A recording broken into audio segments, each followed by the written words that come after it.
warahmatullahi ta'ala wa barakatuhu. Magandang araw po sa ating lahat. Gusto ko pong malaman ng taong bayan at lalong-lalo na sa kaharap ko na tinatawag na EDSA Shrine Chapel. Ako po ay Muslim, pero ako po ay nag-aral dahil pinili ko ang sinasabing eskwelahan na Catholic School. Dahil sa akala ko po, ang mga Catholic School ay siya ay nagbibigay ng maayos na pakikisama o dalamhati sa mga kapwa Pilipino, mapa-Muslim ka man, mapa-Kristiyano ka man. Pero dahil sa aking nakikita, mukhang nagkamali po yata ako. Dahil nakikita ko na sa harap ko na ang pinili kong eskwelahan na Catholic ay mukhang mali po ang landas. Dahil ang kanilang sinusuportahan ay ang nakaupo na mandarambong na Pangulo ng Pilipinas. Walang iba kundi si Marcos Jr. Mandarambong ang Pangulo natin! Ako po ay nalulungkot. Mandarambong ang Pangulo natin! Ako po ay nalulungkot dahil nakikita ko sa harap ko ang mga kabataan na mukhang naliligaw ang landas.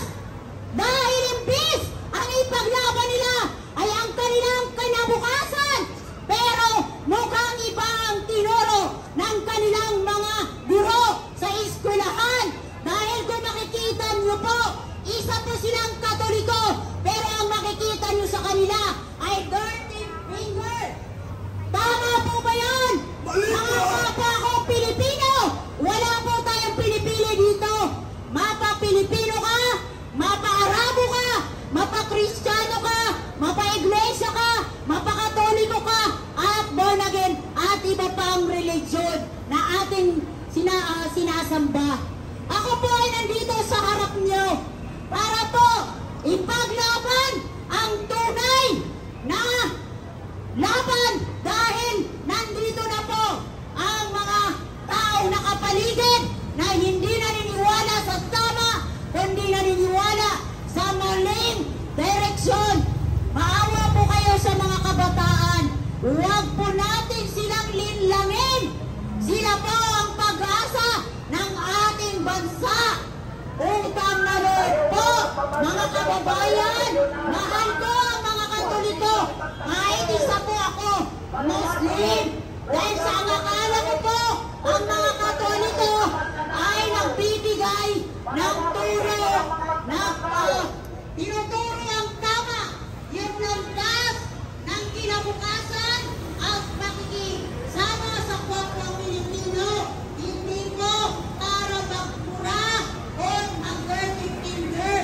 Ako po mga kabataan, nakakalungkot na po kayo. Sa 21 opisyalis, kami po ang nagpakalat ng mga realista magmula sa Quiapo, Welcome Rotunda, Cubao, hanggang dito sa EDSA. Nagsimula lang po kami ng 200 hanggang umabot ang 400.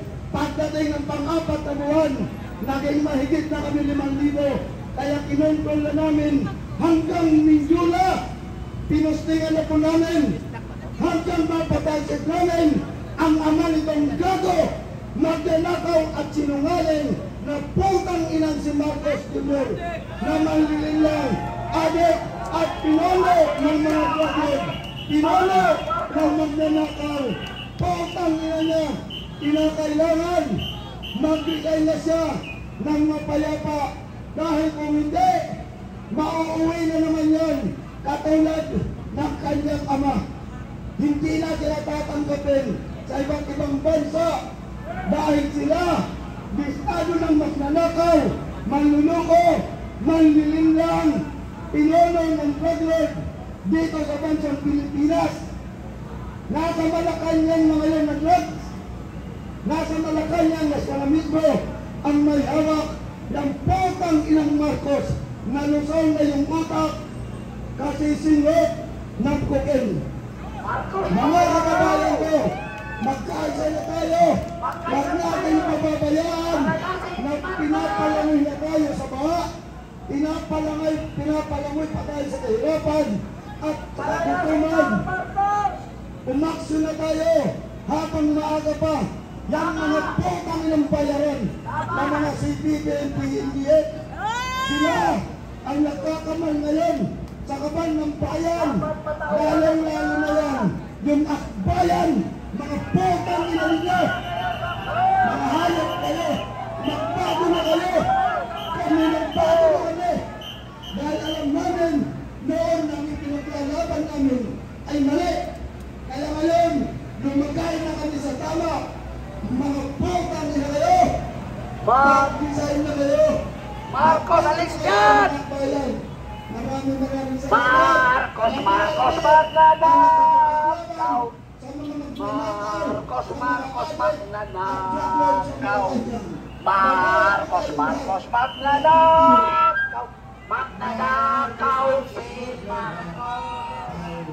Marcos, magnanakaw! Marcos, magnanakaw! Everybody sing please.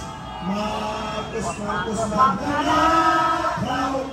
Marcos, magnanakaw. Marcos, magnanakaw. Magnanakaw si Marcos! Alam niyo, nagpunta si Trump, Presidente ng Amerika. Bibilin daw ang Pilipinas. Bayad ba kayo? Dahil sa malaking korupsyon, mismo ang Presidente ng Amerika na kung sakaling hindi titigil ang korupsyon dito sa Pilipinas, bibilin daw niya ang Pilipinas dahil nakikita niya ang mga congressman ng ayuda para yung aming mga ordinaryong mamamayan huwag pumunta rito. Binabayaran ngayon 3,000 piso ang ayuda. Pero ang request nila sa DSWD 5,000 piso, dalawang 3,000 piso lang ang binibigay. Ibig sabihin, pati ba naman sa ayuda ay meron pa rin korupsyon. May korupsyon sa ayuda! May korupsyon sa ayuda! Kayong mga congressman, ang kakapal na talaga ng mukha nyo. Ayaw nyo na umalis. Marcos resign! Marcos resign! Marcos resign! Marcos resign!